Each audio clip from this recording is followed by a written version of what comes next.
So this is the program, and now we invite Jeffrey Whittle to please start your presentation. Thank you, Gopran. Thank you, Gopran. It's always a privilege to be able to participate in this program. This is just a summary of Meherabad's work from 1959 to 1962. And I would like to start off with context. 1959 was just 3 years after the car crash in India. Meherabad was still in a lot of suffering and spending a lot of time in seclusion in Meherabad and Guruprasad and Pune during the hot season. In December 1958, Baba issued a circular giving the following statement. In the Meherabad gathering of July 10, 1958, I expressed my wish that henceforth none should expect or seek from me any discourse, interview, darshan, or sahavas, unless I wish to give personally the same to any individual, family, or group. In spite of this, almost all letters from some of my lovers expressed an ardent desire to have my darshan. Some of my lovers, overpowered by their devotion, still continue to expect and seek my darshan. To save them the struggle between their devotion and obedience, I want all my lovers and others concerned to know that henceforth anyone who wishes to come to see me and contact me may do so any day between 9 a.m. and 12 noon. The person concerned must make his or her own arrangements as regards conveyance, stay, food, and other personal comforts. These arrangements must be seen to by the person concerned without seeking the least aid from the resident mandali, Adi, or his office.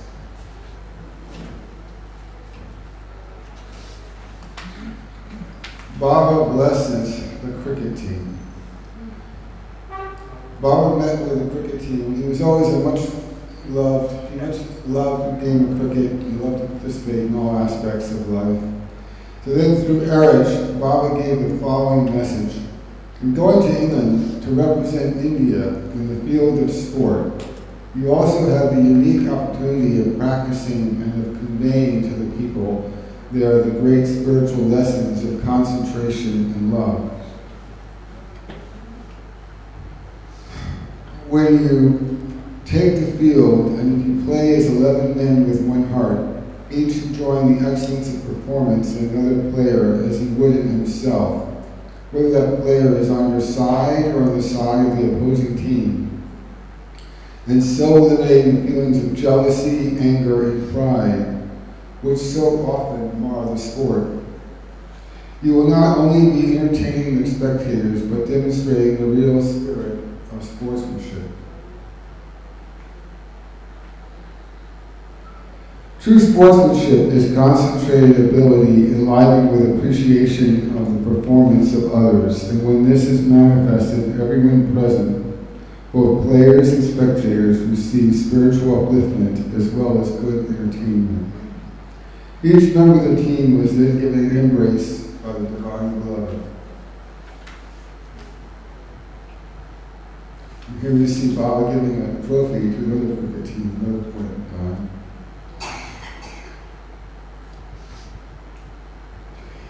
Meherabad Trust formed. On 6 April 1959, Baba inaugurated the trust deed on the hill at Meherabad. All 10 trustees were present for the signing of the deed. Those present were the designated chairman, Kutum Sastri, Mani, Ramju, Adi Sr., Mehraji, Nariman, Hindu, Vishnu, Padri, and Kakabaria. Here we see the hill. Baba's universal suffering. Also in April, Baba gave this following explanation of his work and suffering. The Avatar draws upon himself universal suffering, but he is sustained in this stupendous task and burden by his infinite bliss and his infinite sense of humor. The Avatar is the center of the universe, the axis or pivot around which the entire universe revolves. He is comparable to the central pin of the grinding stones. He is automatically in equal contact with everyone and everything, and is thus confronted with responsibility and duty toward everyone and everything.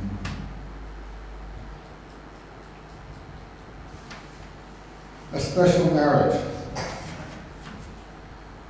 May 1959, several thousand of Baba's lovers arrived in Pune for the Divine Beloved's darshan.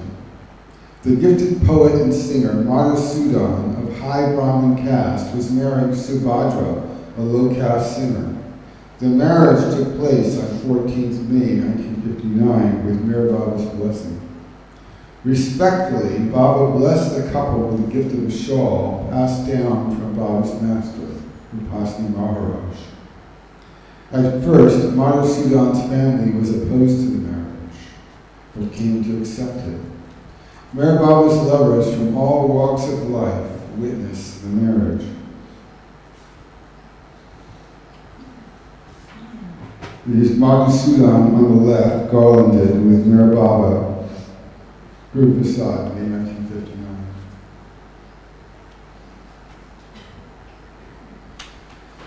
Now Baba was giving lots of guidance to the different centers, and he gave this one to the Avataric Baba Center. In August, Baba addressed the center in Avataric. The aim of your creator should be to radiate whatever I say and try to live accordingly. According to my advice, if you are honest and loving, you will get plenty of funds. If not, the center will be a burden. If you do not follow my advice, then I will see that the center doors are bolted. The Andhra lovers are doing my work and undergoing hardships. And if they have differences of opinion among themselves, it is out of their love for me. Regarding his work and the world situation, the Avatar of the Age had this to say in November 1959. My silence must break. There is no escape from it. I shall not lay down my body until I have given the word to the world. Of my own, I shall not break my silence. The universal crisis will make me do so. When the crisis will reach its absolute culmination, it will make me utter the world at that moment. The circumstances are converging in fast-gathering momentum toward precipitating the right moment, which will come completely unawares at any time, any hour, any day. That moment is not far away.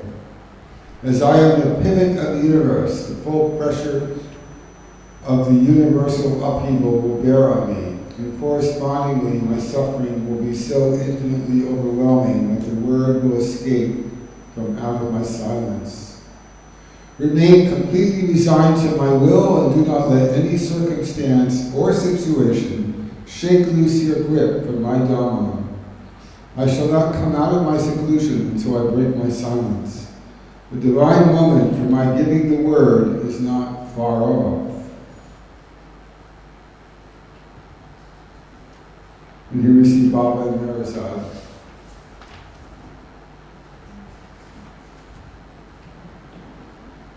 During this period, the amount of suffering the Divine Beloved did for humanity became clear. Beloved Baba's health is not at all good. He has terrible pain all over his body. He does not tell us what it all is. From all outward appearances, he looks as if in terrible pain, and he makes us feel that he is much interested in being disinterested. He has totally given up taking any interest in anything whatsoever. It seems that he has not only stopped speaking by observing the silence, but has now apparently stopped hearing, seeing, feeling, eating and drinking, sleeping and breathing. He does not even move about in the compound. And this is all from a letter from Erich to his family. In short, he is not taking any exercise or walking, and therefore his appetite for food and water is at present 100% nil. He has brought everything to a standstill as far as he is directly concerned physically. We, of course, are ignorant of what is truly going on within him. There might be a volcano fully active. He appears to be absorbed in something very serious, and along with unique silence, he has obviously silenced all activities immediately around him. He does not want to hear anything. He does not want to see anything, nor take part in the sort of conversation we usually hold while we sit near him.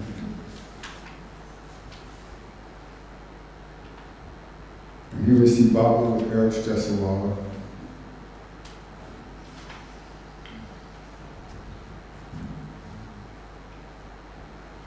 Baba was aware how much Mehera wanted her uncle, Colonel Mirwan Sarab Irani, to accept Baba. Baba always knew the colonel was helping by opposing him and constantly remembering him. One day he mentioned to Mehera that the colonel accepted him as a great spiritual personality, and your uncle will come to me soon. Mehera was overjoyed with the news, taking the news at face value. As it so happened, the colonel died in Pune in January 1960. Baba informed Mehera the colonel's soul was connected to him and he would be born into a Baba family and would come to him in this next form. And here we see Mehera Irani on the left and Colonel M.S. Irani on the right, her uncle, who, by the way, his name is on the Memorial Tower down in Lower Meherabad. Baba's message to his lovers on the 9th of February 1961 for his 67th birthday on the Zoroastrian calendar. I am the one who is always lost and found among it's your love for me that finds me. Love me above everything, for now, while I'm in your midst, I am most easily found as I really am.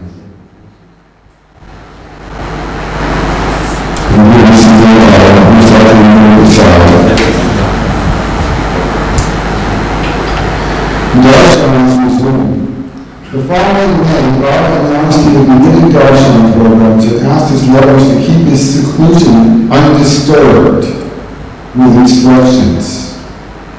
Not bringing any offer to him, not seeking to guard him, not bowing down to him, not seeking to have an interview with him, not seeking his advice on personal problems of oneself or others, not putting questions to him, spiritual or otherwise, nor expecting any spiritual discourse, not seeking permission to put up a group beside, nor to repeat the visit. A darshan of children of his lovers created a significant shift with divine beloved, who had revealed so much of himself to his lovers, that children touched his heart and uplifted the Avatar's spirits.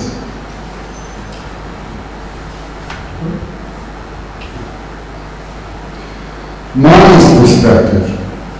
In Mani's 82 family letters to Western lovers, she describes Baba's seclusion work as a sober silence, being interspersed with darshan programs with the poor in the area.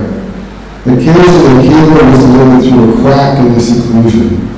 There was hope for the privilege of a glimpse of the beloved when the door of the seclusion would open more. There was also much activity going on in Meherabad and Meherabad at the time. Baba sent to India printed booklets about Baba to celebrate his 67th birthday, 25th February 1961. Mary also described suffering in many ways. She felt her beloved to be run down and exhausted, but there were times that Baba's energy shone through with the powerful radiance. Here we see Mami, Baba's sister. As Baba described, I suffer physically and mentally. My physical suffering can be seen, my mental suffering is much more intense than the physical, and is due to the anti-God element that is at its height in the universal prevalence of hypocrisy, especially of those who profess themselves to be saints and spiritual personalities.